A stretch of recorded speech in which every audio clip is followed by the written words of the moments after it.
Hello students, इस video में हम समझेंगे कि जो ट्रिग्नोमेट्रिकल आइडेंटिटीज़ है वो कैसे बनी है। तो शुरू करते हैं। सबसे पहले हमें ट्रिग्नोमेट्रिकल आइडेंटिटी से पहले हमें समझना पड़ेगा ट्रिग्नोमेट्रिकल फॉर्मूले। हमारे पास 6 ट्रिग्नोमेट्रिकल रेशियोज है, साइन, कॉस, टेन, कॉसेक, सेक, कोट। यहाँ पर जो साइन है उसका अपोजिट होता है कॉसेक, कॉस जो होता है उसका अपोजिट होता है सेक, और जो टेन है उसका अपोजिट होता है कोट। और इसको याद करने के लिए आपको पता होगा वो पंडित बद्री प्रसाद हर हर बोले करके इसको हम याद करते हैं।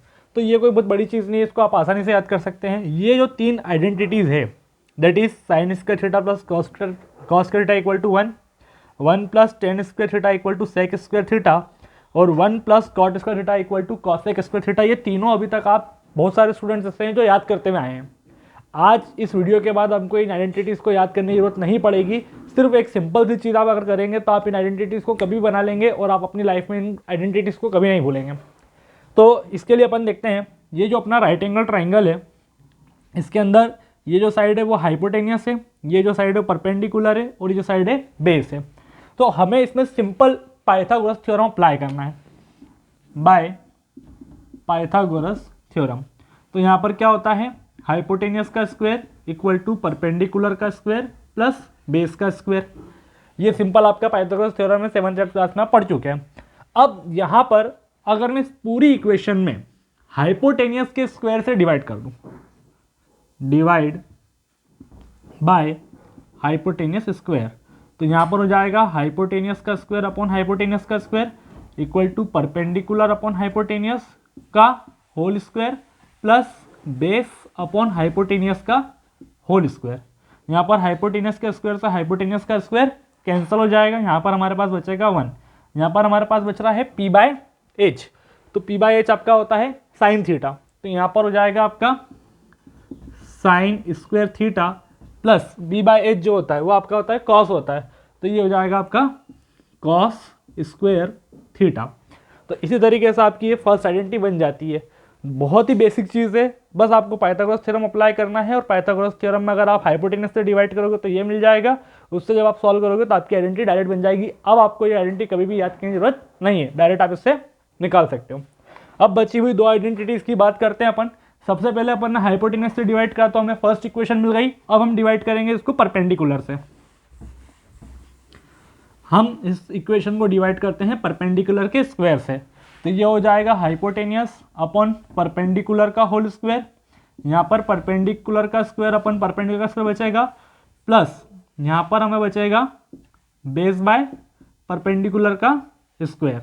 यहाँ पर परपेंडिकुलर के स्क्वायर से परपेंडिकुलर का स्क्वायर खत्म हो जाएगा, यहाँ पर हमारे पास बचेगा हाइपोटेनियस अपॉन परपेंडिकुलर। तो हाइपोटेनियस अपॉन परपेंडिकुलर होता है आपका कॉसेक थीटा, तो ये हो जाएगा आपका cosec square theta equal to यहाँ पर हमारे पास बचेगा 1 प्लस बेस अपॉन परपेंडिकुलर जो होता है आपका कॉट थीटा होता है, तो ये हो जाएगा आपका कॉट स्क्वायर थीटा। इसी तरीके से आपकी सेकंड आइडेंटिटी भी बन गई है। जब हमें थर्ड आइडेंटिटी, या ये थर्ड वाली आइडेंटिटी बन गई है, सेकंड वाली अब बनाते हैं अपन। जब हमें सेकंड वाली आइडेंटिटी बनानी है तो हमें इस पूरी इक्वेशन को बी स्क्वायर से डिवाइड करना पड़ेगा। तो जब हम इस इक्वेशन को बी स्क्वायर से डिवाइड करते हैं तो H square upon B square equal to perpendicular square upon base square plus base square upon में बेस स्क्वायर। तो एच बाई बी आपका होता है सेक थीटा, तो ये हो जाएगा आपका sec square theta equal to perpendicular upon base होता है आपका टेन स्क्वायर थीटा, और बी बाई बी ये कैंसिल हो जाएगा तो यहाँ बचेगा 1। तो ये आपकी सेकेंड आइडेंटिटी बन गई है। आई होप आपको चीज़ें समझ आई होगी, और उसके बाद आपको कभी भी आइडेंटिटीज़ याद करने की ज़रूरत नहीं पड़ेगी। अब हम इन्हीं आइडेंटिटीज़ के बेस के ऊपर जो क्वेश्चंस एग्जाम में आते हैं उनके ऊपर हम डिस्कस करेंगे।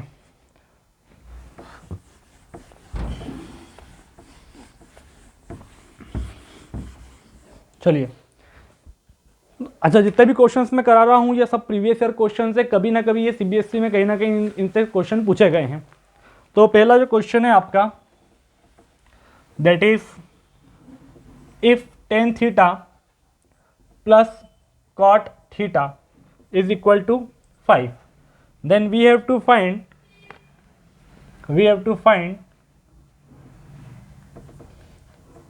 Ten square theta plus cot square theta की वैल्यू हमें फाइंड करनी है। तो सबसे पहले जो हमें गिवन इक्वेशन है इसका अपन सोल्यूशन देखते हैं। तो ये हो जाएगा tan theta plus cot theta equal to 5। यहाँ करेंगे हम squaring both side, squaring both side.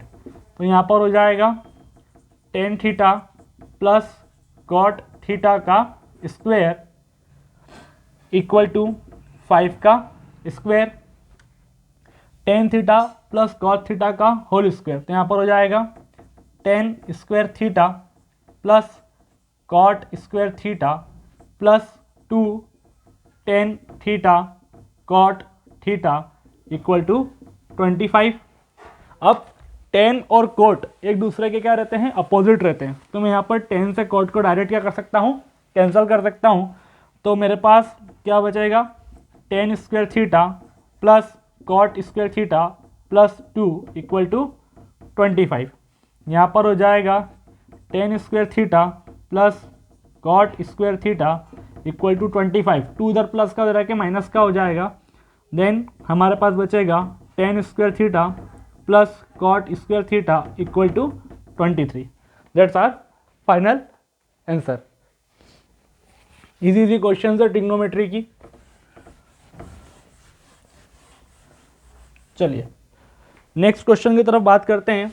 अगर हमें इफ टेन अल्फा की वैल्यू दी है √3 और टेन बीटा की वैल्यू दी है 1/√3 और हमें cot alpha plus beta find करना है। सिंपल सा क्वेश्चन है। यहाँ पर हमें पता है कि टेन अल्फा इक्वल टू क्या है, √3। तो tan alpha as it is रहेगा। 10 में √3 जो रहती है वो 1060 की वैल्यू रहती है। तो ये हो जाएगा 1060। 10 से 10 यहाँ से हट जाएगा तो अल्फा इक्वल टू हमें क्या मिलेगा, 60। फिर हम 10 बीटा की वैल्यू बात करते हैं। तो 10 बीटा इज इक्वल टू 1/√3। तो 10 बीटा एज इट इज रहेगा।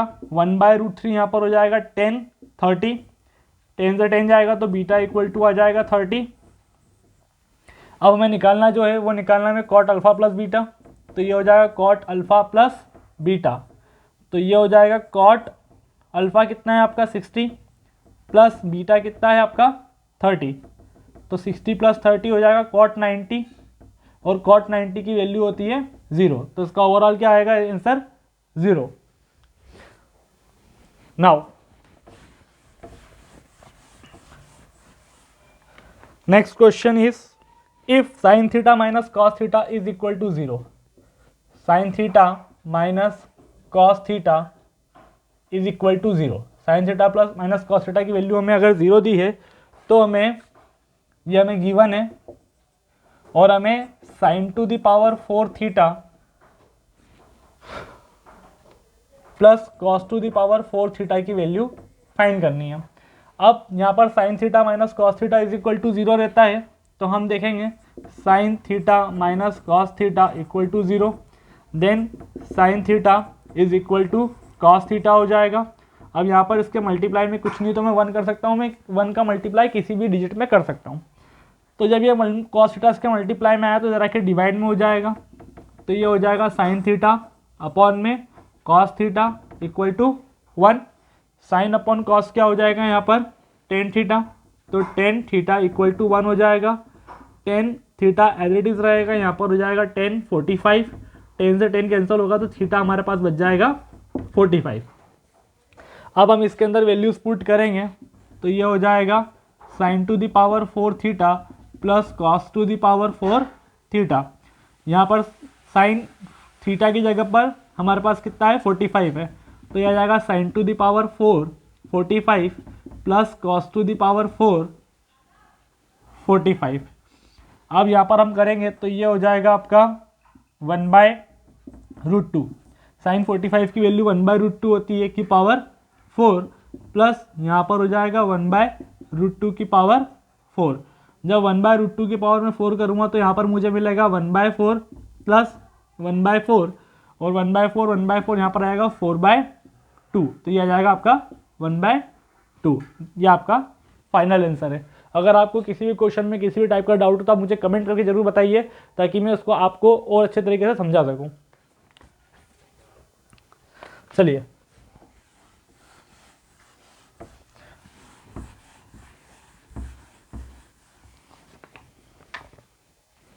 नेक्स्ट क्वेश्चन जो है आपका क्वेश्चन नंबर 4, हमें यहाँ पर दिया है sec theta plus tan theta is equal to 7 और हमें sec theta minus tan theta की वैल्यू फाइंड करनी है। अब इसको ओपन करते हैं तो हमारे पास जो आइडेंटिटी है वो है हमारे पास by identity 1 plus tan square theta equal to sec square theta.